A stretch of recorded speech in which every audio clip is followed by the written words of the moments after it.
Yes, it's the Clark Gables, just in from the coast. Charming Carole Lombard and friend husband get a mighty welcome. On January 16, 1942, Carole Lombard boarded Transcontinental and Western Air Flight 3 with one goal in mind: get home to Clark Gable as fast as possible. She had just smashed every war bond record in Indianapolis, raising over $2 million in a single day, and she refused to spend another night away from her husband. The airline staff suggested the train. Her mother begged her to avoid the plane. Even Otto Winkler, Clark's trusted publicist, tried to talk her out of it. But Lombard wasn't a woman who waited. She flipped a coin, won, and chose the fastest route home. From the moment Flight 3 left Las Vegas, almost nothing about the flight made sense. Wartime orders had shut down key navigation beacons, forcing pilots to rely on a single light source in the distance. Military passengers had been pushed off the manifest to accommodate Lombard's party, and the added luggage forced the crew to take off with less fuel than usual. Worse, the plane drifted 7 miles off its assigned course, right into restricted military airspace where civilian aircraft were not supposed to be. 13 minutes after takeoff, the DC-3 slammed into Potosi Mountain at nearly full speed, just 80 feet below the summit. The wreckage burned so fiercely that most passengers could only be identified by scraps of clothing and jewelry fused into the debris. Lombard's body was recognized by a wisp of unburned blonde hair and the single diamond earring Clark had given her. Her wedding ring was never found. The crash was ruled pilot error within days. Yet the explanation never satisfied those who studied the case closely. Conditions were difficult, yes, but the pilot had flown the route hundreds of times. The deviation was too wide, the altitude too low, the errors too unlikely to stack on top of each other unless something else had happened in the moments before impact. And then there was the one detail investigators largely ignored: a witness who saw a flash of light on the mountainside seconds before the crash. For 80 years, that overlooked moment has lived in the shadow of wartime secrecy. Now, with newly uncovered testimony, the meaning of that flash becomes impossible to dismiss. In the official report, the investigators dedicated only a few sentences to a man named Alvin R. Palsha, a local worker who had been stationed near the Nevada desert that night. His statement was swallowed by the wartime paperwork, mentioned and then quietly dismissed. But his account remains one of the most disturbing and important pieces of evidence connected to Flight 3. Palsha claimed he saw something no one else admitted to seeing: a sudden, bright flash against the dark mountain ridge just seconds before the impact. Not the glow of a plane descending, not the spark of metal striking rock. Something brighter, faster, and unnatural. Something he insisted happened before the aircraft ever touched Potosi Mountain. Palsha wasn't the only one who tried to raise concerns. Several residents in the nearby settlement reported hearing an explosion before the crash, not after. The difference matters, because a plane breaking apart midair leaves a different pattern than a plane striking a slope intact. Yet none of these accounts were explored deeply. The country was at war. Secrecy trumped transparency. Many aviation incidents near restricted zones were classified without question, and Flight 3 happened to cross directly into a region controlled by the U.S. Army Air Corps. The timing made the witness accounts even more suspicious. Just weeks earlier, the military had begun test flights with new equipment in the Nevada desert: radio navigation beam systems and experimental lighting devices meant to support blackout procedures. If one of those devices malfunctioned or emitted an unexpected burst of light, it could have disoriented the pilot, who was already navigating with limited visibility. But the possibility of any military involvement was considered too politically sensitive to entertain. The country needed unity, not controversy, and the easiest explanation, pilot error, became the official one. The ignored flash continues to trouble historians because it aligns with the plane's unusual flight path. Captain Wayne Williams made a turn he had never made before, drifting toward the mountain instead of following the safe line toward the only active beacon. A sudden bright light, seen from the cockpit of a plane flying a blackout route, could cause exactly the kind of disorientation that leads to catastrophic miscalculation. For decades, the flash was treated as a footnote. Today, it reads like a warning the investigation refused to face. Even without the witness testimony, everything about Flight 3 pointed to a disaster waiting to happen. The decisions leading up to departure stacked like dominoes, each questionable on its own, but deadly when combined. The trouble began in Albuquerque, where 15 Army Air Corps pilots were scheduled to board. They had official travel orders and priority clearance. But because of Lombard's war bond success, the airline faced pressure to accommodate her return. The pilots were bumped at the last minute, and security protocols became rushed and imprecise. The change added significant weight imbalance as baggage was shuffled to make room. But the aircraft's fuel tanks could no longer be filled to capacity. A fully loaded DC-3 needed every available gallon to maintain safe range between blackout stops. That night, it didn't have them. From Albuquerque to Las Vegas, the plane had no issues. But the leg from Las Vegas to Burbank was always the most dangerous. Wartime restrictions shut down nearly all aerial navigation lights. Only one beacon, the Arden beacon, was allowed to remain operational. Every pilot knew this route required absolute precision. Instead, Captain Williams took off into total darkness with an overloaded aircraft, limited fuel, heavy wind currents coming off the desert, and a co-pilot unfamiliar with blackout procedures. To make matters worse, the Airline Defense Command had recently activated new restricted zones around military installations and testing corridors. These zones changed constantly, and civilian pilots often had to rely on last-minute briefings to understand the boundaries. Williams had flown the route many times, but that evening's restrictions were different. The new borders pushed civilian aircraft dangerously close to mountainous terrain unless they maintained the exact heading toward the single active beacon. Flight 3 didn't stay on that heading. Radar tracking later showed the plane drifting 7 miles to the right, straight into a restricted zone and toward rising terrain. Without visible beacons, the desert horizon became a black wall. The instruments were accurate, but even small misreadings could prove deadly. By the time Williams realized the ridge was in front of him, there was no altitude left to climb. The aircraft cleared the slope by only 80 feet before slamming into the mountain at full throttle. The tragedy was not a single mistake. It was a system built for failure, a chain of preventable decisions that ended the moment the DC-3 lifted off the runway and disappeared into the wartime night. Carole Lombard's story didn't begin with fame or fortune, but with a childhood shaped by crisis and reinvention. Born Jane Alice Peters in Fort Wayne, Indiana, she grew up in a house filled with comfort, privilege, and the kind of stability most families envied. Her grandfather's manufacturing empire meant her early years were warm, structured, and full of promise. But at just 4 years old, she witnessed one of the worst natural disasters in Indiana's history. The Great Flood of 1913 drowned the city, destroying thousands of homes and leaving entire neighborhoods underwater. 4 orphan girls died in the devastation. The Peters family home, one of the few with a working phone, became a makeshift relief center. Strangers came to their door soaked, frightened, and injured, and her mother Bessie organized food, clothing, and rescues. Jane stood beside her, watching what compassion looked like in real time. Something in her hardened and softened at once. She later joked about almost drowning, but the truth was that the flood planted a resilience in her that defined every step of her life. Only a year later,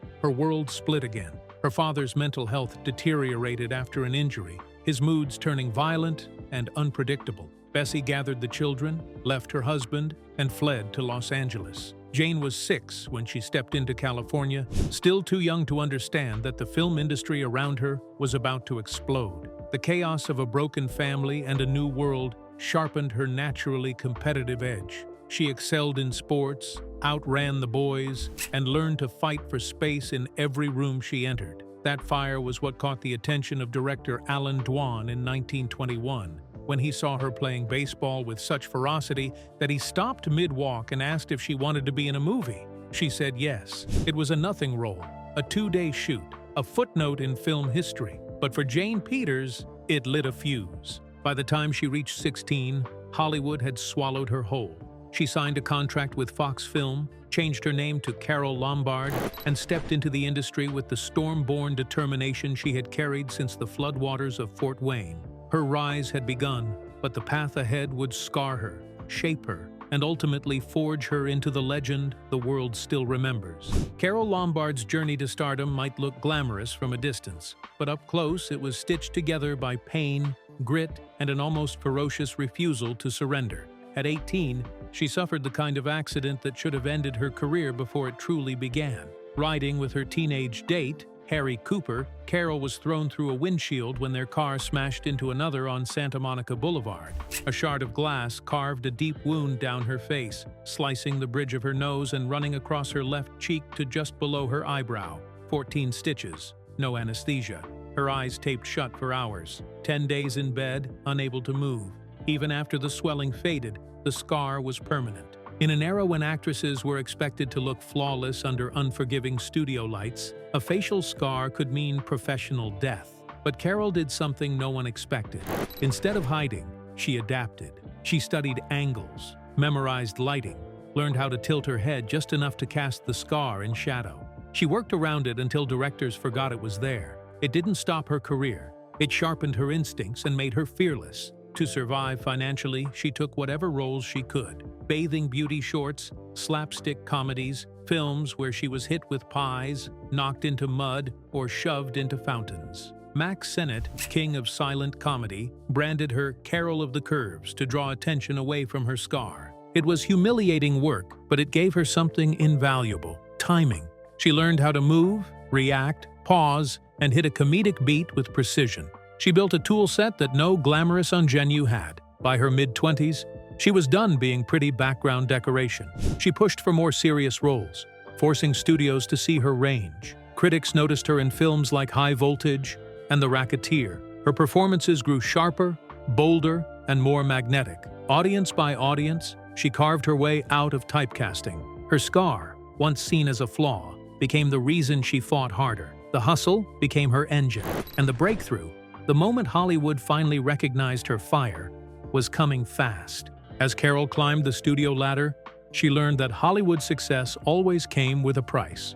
Her marriage to actor William Powell at 22 seemed like a perfect match on paper. He was witty, refined, and respected. She was bold, electric, unpredictable. But their differences, so charming at first, quickly became fractures. Powell was calm where she was fiery, careful where she was impulsive. After just 2 years, she filed for divorce. They remained friends, but the separation left her shaken. She felt the town watching her, waiting to see if she would stumble. The universe wasn't finished testing her. In 1934, she fell deeply in love with singer Russ Columbo, one of the era's rising romantic stars. Their relationship was intense, tender, and unlike anything she had experienced before. Then, in one of Hollywood's most bizarre tragedies, Columbo was killed when a friend accidentally fired an antique pistol, ricocheting a bullet into his skull. He died instantly. Carole was supposed to have dinner with him that night. Instead, she walked behind his casket with Bing Crosby at the funeral, numb and hollowed out. She later told friends they were secretly engaged. Whether that was true or a way to ease her grief, no one ever questioned her sincerity. Columbo's death carved a space inside her that never quite healed. Her response to heartbreak was the same as her response to hardship. She worked harder. She threw herself into films, refining her comedic sharpness and pushing her dramatic depth. She immersed herself in roles that required wit, timing, and emotional intelligence, qualities she had cultivated through pain. Directors adored her for her professionalism. Co-stars admired her fearlessness. The industry began to understand what audiences already knew. Carole Lombard wasn't charming because she was glamorous. She was compelling because she was real, sharp-tongued, flawed, brilliant, and brave. But the tragedy with Columbo reshaped her permanently. It made her bolder, more reckless with her choices, more determined to seize joy wherever she found it. And that hunger for life would shape her next great chapter, one that arrived when she crossed paths again with the man who would become her greatest love and her greatest loss. When Carole Lombard and Clark Gable finally collided as adults, Hollywood felt the spark before they did. They had worked together once in 1932, but neither remembered the experience fondly. Gable thought she was too wild, too sharp, too unpredictable. She thought he was arrogant, stiff, and irritating. They were wrong about each other, but it would take years and a single unforgettable night to shatter those first impressions. That moment came at the Mayfair Ball in 1936. Carole walked in wearing her trademark mischief-like perfume, while Gable carried the quiet force that made him America's king of the screen. When they danced, it wasn't graceful or polite. It was chaotic and funny and full of banter. She teased him. He tried not to smile. By the end of the night, they were inseparable. Their marriage in 1939 wasn't a Hollywood circus. They eloped in Kingman, Arizona, in a small ceremony so plain it barely looked real. Carole wore a gray traveling suit and cried through most of it. Clark fumbled the ring out of sheer nerves. Then they drove home in the dark like two kids running away from the world. Fame didn't follow them inside their 20-acre ranch in Encino. They called each other Ma and Pa, raised chickens, planted fields, and invited friends for quiet dinners that often ended with jokes instead of champagne toasts. Carole turned the ranch into a haven. Clark had spent his entire career acting like a rugged, untouchable leading man, but with her, he softened. She teased him without mercy, pushed him, kept him grounded, and loved him with a ferocity that made him feel human again. But beneath the laughter, a single heartbreak persisted. Carole wanted a child more than anything. She tried for years. Every month brought hope and then disappointment. A miscarriage in 1939 broke something inside her that she rarely discussed. She hid the pain with humor, channeling her longing into rescuing stray animals and remodeling the ranch. Clark tried to comfort her, but he could see the sadness that flickered behind her smile. They were Hollywood royalty, but their bond was forged in the quiet corners of ordinary life. Fields, animals, late-night talks, shared griefs, and the certainty that they had found the one person who understood them completely. That love made the tragedy of her final flight all the more devastating. When Pearl Harbor was attacked on December 7, 1941, the entire country shifted overnight. Hollywood was no exception. Studios reorganized, stars volunteered, and patriotic campaigns surged across America. Carole Lombard, always outspoken, always restless, didn't wait for instructions. She pushed Clark Gable to join the Hollywood Victory Committee, and when he hesitated, she stepped forward herself. She wanted to contribute, to fight in the only way a star could. She signed up for a war bond tour in Indiana, a grueling high-pressure series of appearances meant to rally the public and raise desperately needed funds. On January 15, 1942, she delivered one of the most successful war bond drives in history. She raised over $2 million in a single day, quadrupling her quota. Her voice was hoarse from speeches, her hands sore from shaking thousands of hands, yet she was energized. Crowds cheered her like a national hero. She sang, she joked, she moved people to tears, but beneath the shine, she was exhausted and aching to get home to Clark. That longing shaped the decision that changed everything. Her mother Elizabeth and Clark's publicist, Otto Winkler, begged her to take the train home. Both feared flying. Elizabeth warned her about numerology. The flight number, Carole's age, and the date all lined up with an omen she couldn't ignore. Otto pleaded for logic, but Carole didn't operate on superstition or caution. She operated on impulse, adrenaline, and the urgent need to return to the man she loved. When the argument reached its peak, she pulled out a coin. Heads we fly, tails we go by train. She flipped it. It landed on heads. That flip sealed Otto's fate, too. He reluctantly stepped onto the plane with her. In Albuquerque, 15 Army Air Corps pilots arrived with orders to board, but Carole refused to give up her seat. She had raised $2 million, she said. She had earned her place. The airline agreed. The pilots stayed behind. The plane grew heavier. The fuel load shrank. And one by one, small compromises stacked into catastrophe. In the end, it wasn't bravery or patriotism that put Carole Lombard on Flight 3. It was a coin, a moment, a flash of stubbornness driven by love. And history cannot undo what that single decision set in motion. Flight 3 lifted off from Las Vegas at 7:07 p.m., climbing into a sky stripped of nearly all navigation lights by wartime order. Only one beacon, the Arden Beacon, remained operational. Every other guiding light across the desert was dark, leaving pilots to rely solely on instruments, instincts, and memory. Captain Wayne Williams had flown the route countless times, but that night's blackout conditions were unlike anything he had faced. The aircraft was overloaded, fueled only partially, and navigating through winds rolling off the Nevada desert's jagged ridges. Yet none of these factors alone should have caused the deadly 7-mile drift to the right that sent Flight 3 toward rising terrain. For decades, the explanation seemed too simple: pilot error. But records later revealed that the restricted airspace boundaries had recently shifted, pushing civilian aircraft dangerously close to mountainous areas. Williams had been briefed, but the changes were last-minute and confusing. The co-pilot on duty had limited experience with blackout flying,